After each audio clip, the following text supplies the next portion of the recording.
بسم اللہ الرحمن الرحیم۔ میدان محشر کب اور کہاں قائم کیا جائے گا؟ کیا وہ میدان ہماری اس دنیا میں موجود ہے؟ میدان محشر کے لیے لوگ ننگے قبروں سے کیوں اٹھائے جائیں گے؟ اس سلسلے میں سب سے پہلے تو یہ بات یاد رکھنا ضروری ہے کہ اللہ پاک فرماتا ہے، جس دن زمین ایک اور زمین سے بدل دی جائے گی اور آسمان بھی بدل دیے جائیں گے اور تمام لوگ اللہ واحد و قہار کے روبرو پیش ہو جائیں گے۔ ناظرین کرام، اس میں کوئی شک نہیں کہ قیامت کے دن زمین و آسمان میں ایسی تبدیلیاں لائی جائیں گی کہ وہ ایک نئی حیت اور نئے نظام کے ساتھ ہوں گے۔ رسول اللہ صلی اللہ علیہ وآلہ وسلم کی حدیث مبارکہ میں اس تبدیلی کا ذکر اس طرح کیا گیا ہے کہ قیامت کے دن لوگوں کو سفید سرخی مائل زمین پر جمع کیا جائے گا، جو میدے کی روٹی کی ٹکیا کی طرح ہوگی۔ اس پر کسی کے مکان وغیرہ کا نشان نہ ہوگا۔ اب سوال یہ پیدا ہوتا ہے کہ یہ تبدیلیاں ممکن ہیں یا نہیں؟ تو جواب ہے کہ بالکل ممکن ہیں۔ جب ماضی میں مادہ میں بہت سے تغیرات رونما ہوتے رہے، حتیٰ کہ اس نے موجودہ زمین کی شکل اختیار کر لی، تو آئندہ اس کی ساخت میں تبدیلی کا رونما ہونا ہرگز بعید نہیں ہے، اور اس کا خالق یقیناً اس بات پر قادر ہے کہ اس کے عناصر ترکیبی اور اس کے طبعی قوانین کو بدل دے، غرضے کہ قیامت کے دن موجودہ دنیا ایک نئی دنیا سے بدل جائے گی، جس کے زمان اور مکان بالکل مختلف ہوں گے، اور اس وقت لوگوں کو اللہ کی قدرت کا صحیح اندازہ ہو جائے گا، اور وہ جان لیں گے کہ اللہ تعالیٰ ان کی دنیا کو نئی دنیا سے بدل دینے پر قادر تھا۔ قرآن کریم کی بعض آیات سے زمین میں تبدیلی کی جو صورت سامنے آتی ہے وہ یہ ہے کہ زمین میں اس دن کوئی بلندی یا پستی نہیں رہے گی، سب پہاڑ زمین بوس کر دیے جائیں گے اور کھڈے بھر دیے جائیں گے۔ اس طرح سطح زمین ہموار اور پہلے سے بہت زیادہ بڑھ جائے گی، اور سب سے اہم تبدیلی یہ ہوگی کہ سمندروں، دریاؤں اور ندی نالوں کو خشک کر دیا جائے گا، اور سمندر کی سطح کا رقبہ خشکی کے رقبہ سے 3 گنا زیادہ ہے۔ اس طرح موجودہ زمین سے اس وقت کی تبدیل شدہ زمین کم از کم 4 گنا بڑھ جائے گی، اور دوسرا وہ زمین بالکل ہموار ہوگی۔ حضرت سیدہ عائشہ صدیقہ رضی اللہ تعالی عنہا سے روایت ہے کہ میں نے حضور صلی اللہ علیہ وآلہ وسلم سے پوچھا کہ زمین کے بدل جانے کے وقت لوگ کہاں ہوں گے؟ آپ صلی اللہ علیہ وآلہ وسلم نے فرمایا، پل صراط پر۔ عمر بن میمون حضرت ابن مسعود رضی اللہ تعالیٰ عنہ سے روایت کرتے ہیں کہ رسول اللہ صلی اللہ علیہ وآلہ وسلم نے یوم تبدل الارض غیر الارض کی تفسیر میں فرمایا، وہ زمین سفید ہوگی گویا کہ وہ چاندی ہے، اس میں کوئی حرام خون نہیں بہایا گیا ہوگا اور نہ اس میں کوئی گناہ کیا گیا ہوگا۔ اب آتے ہیں اس سوال کی طرف کہ موجودہ زمین کے لحاظ سے زمین کا وہ کون سا حصہ ہوگا جہاں میدان محشر برپا کیا جائے گا؟ ناظرین کرام، موجودہ زمین کے لحاظ سے میدان محشر کا خطہ سرزمین شام ہوگا۔ امام احمد رحمۃ اللہ علیہ نے مسند اور حاکم نے مستدرک میں حدیث بیان کی ہے جس کا ترجمہ یہ ہے کہ تم اس طرف پیدل، سوار اور منہ کے بل کسیٹتے اکٹھے کیے جاؤ گے، اور اپنے ہاتھ سے ملک شام کی طرف اشارہ کیا۔ اور صحیح جامع الصغیر میں علامہ البانی رحمۃ اللہ علیہ نے مسند احمد وغیرہ سے حضرت میمونہ بنت سعد کی حدیث نقل فرمائی ہے کہ رسول اللہ صلی اللہ علیہ وآلہ وسلم نے فرمایا، شام حشر و نشر کی سرزمین ہے، روز قیامت نئی زمین چمڑے کی طرح سیدھی ہموار بچھا دی جائے گی۔ قرآن پاک میں ارشاد ہے، وَإِذَا الْأَرْضُ مُدَّتْ، اور جس دن زمین کھینچ یعنی بچھا دی جائے گی۔ اس کی تفسیر میں امام ابن کثیر نے ابن جریر رحمۃ اللہ علیہ کے حوالے سے یہ روایت بیان کی ہے کہ نبی کریم صلی اللہ علیہ وآلہ وسلم نے فرمایا، جب قیامت کا دن ہوگا تو چمڑے کی طرح زمین کو کھینچ کر پھیلا دیا جائے گا، پھر کسی آدمی کے لیے 2 قدموں کے رکھنے سے زیادہ جگہ نہ ہوگی، پھر سب سے پہلے مجھے پکارا جائے گا۔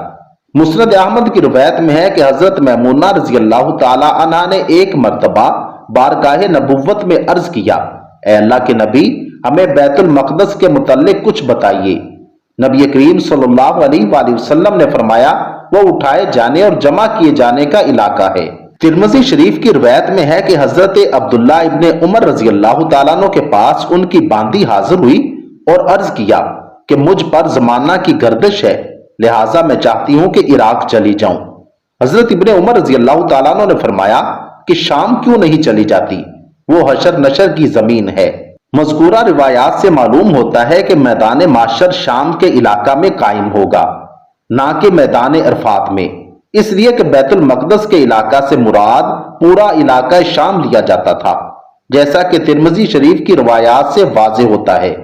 معلوم ہونا چاہیے کہ احادیث مبارکہ میں جس خطہ ارضی کو شام کہا گیا ہے اس کی جغرافیائی حدود اس مملکت سے بہت وسیع ہے، جسے آج کل دنیا ملک شام کے نام سے جانتی ہے۔ اس سے پہلے شام کے نام سے موجودہ خطہ ارضی میں فلسطین، اسرائیل، موجودہ شام، اردن، لبنان، سائپرس اور ترکی کا ایک صوبہ بھی شامل تھا۔ البتہ اس کا تعین نہیں ہے کہ علاقہ شام کے کس مقام پر میدان محشر قائم ہوگا۔ ناظرین کرام، آپ کو یہ جان کر حیرت ہوگی کہ میدان محشر میں سب لوگ ننگے اکٹھے کیے جائیں گے۔ اس بارے میں حدیث مبارکہ میں کچھ یوں ہے۔ ام المومنین حضرت عائشہ رضی اللہ تعالی عنہا سے روایت ہے، وہ بیان فرماتی ہیں کہ میں نے رسول اللہ صلی اللہ علیہ وآلہ وسلم کو فرماتے ہوئے سنا، لوگوں کو قیامت کے دن ننگے پاؤں، ننگے بدن اور غیر مختون اٹھا کر میدان محشر کی طرف لایا جائے گا۔ وہ اپنی قبروں سے ایسے نکلیں گے جیسے اس دن تھے جیسے ان کو ان کی ماؤں نے جنا۔ میں نے دریافت کیا کہ یا رسول اللہ، مرد اور عورتیں سب اکٹھے ہوں گے؟ تو پھر تو وہ ایک دوسرے کو ننگے دیکھیں گے۔ آپ صلی اللہ علیہ وآلہ وسلم نے فرمایا، اے عائشہ، معاملہ ہی اتنا سخت ہوگا کہ انہیں اس کی سوجے گی بھی نہیں۔ اور ایک روایت میں ہے کہ رسول اللہ صلی اللہ علیہ وآلہ وسلم نے فرمایا، معاملہ اس بات سے کہیں زیادہ سخت اور اہم ہوگا کہ مرد اور عورتیں ایک دوسرے کو ننگے دیکھنے لگیں۔ حضرت ابن عباس رضی اللہ تعالی عنہما سے مروی بخاری کی حدیث مبارکہ ہے کہ رسول اللہ نے فرمایا، قیامت کے دن تم لوگ ننگے پاؤں، ننگے بدن اور بغیر ختنہ کے اٹھائے جاؤ گے۔ پھر آپ صلی اللہ علیہ وآلہ وسلم نے اس آیت مبارکہ کی تلاوت فرمائی، جس کا ترجمہ یوں ہے، جس طرح ہم نے انہیں پہلی مرتبہ پیدا کیا تھا اسی طرح ہم دوبارہ لٹائیں گے، یہ ہماری جانب سے وعدہ ہے اور بے شک ہم اسے کرنے والے ہیں۔ پھر سب سے پہلے حضرت ابراہیم علیہ السلام کو کپڑا پہنایا جائے گا، پھر میرے اصحاب کو دائیں کی طرف لے جایا جائے گا، لیکن کچھ کو بائیں کی طرف لے جایا جائے گا۔